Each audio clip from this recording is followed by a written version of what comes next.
And let me bring in former Congressman Joe Sestak, who was also a vice admiral in the Navy during his career. And Congressman, when you're looking at this coordinated effort, but all of it being launched at this point from ships in the Mediterranean, how much do you think this could cripple Gaddafi's ability to hurt his own people?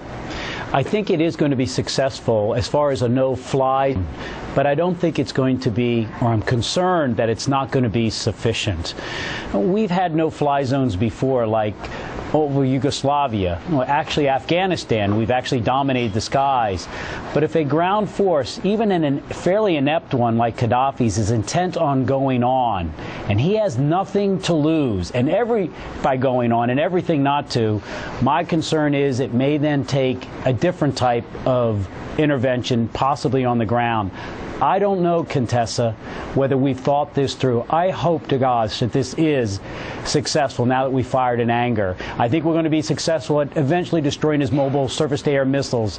I just am so unsure that we thought it through of whether we'll take another step like we had to do in the former Yugoslavia after President Clinton said no ground troops 78 days later. After airstrikes weren't sufficient, we put troops on the ground. And I don't think that this is worth that. Just in the last hour, though, Congressman, President Obama said in his statement from Brazil, quote, "We cannot stand idly by when a tyrant tells his people there will be no mercy." Former President Bill Clinton just a couple weeks ago was really pushing for America to answer the rebels' desperate pleas for intervention, for an enforced no-fly zone, to give them breathing room from Gaddafi's air attacks. President Clinton said, look, one of the greatest regrets of his presidency was the crisis that unfolded in Rwanda Yes. without intervention from the United States. Can we, in good conscience, and I know there's a lot of consternation over being the world's policeman, but how do you stand by when a thug is killing his own people? I so agree with President Clinton. We should have done Rwanda. How could hundreds of thousands have been let to die in Darfur, almost with inaction?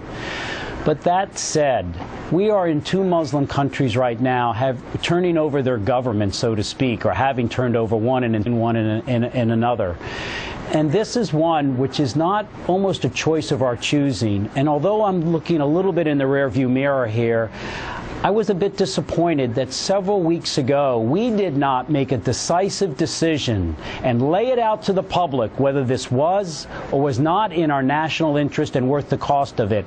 I so understand the moral questions you raise. We do have humanitarian interest. Does it make a difference? We also have vital interest, and I think right now possibly not having thought through the ground implications is not the step to do, despite that. The Secretary of State and the President have both said that ground forces are not involved here. At this point, there's no plan to send in ground forces. Yes. Does it make a difference to you that this far the French have taken the lead? We have a broad coalition of countries that are involved and have committed military resources, and that the Arab neighbors themselves had asked for this no-fly zone, that they came to the United States, they came to the United Nations and said it's time to act? I listened also to our United States Air Force Chief of Staff, who said we can accomplish in about a week a no-fly zone to be ready to go. But it will not be sufficient. We will do it. That is my concern. Contessa, I have always felt the United States needed, at the appropriate moments, to intervene for humanitarian reasons. Do we do it in Bahrain? How about Yemen?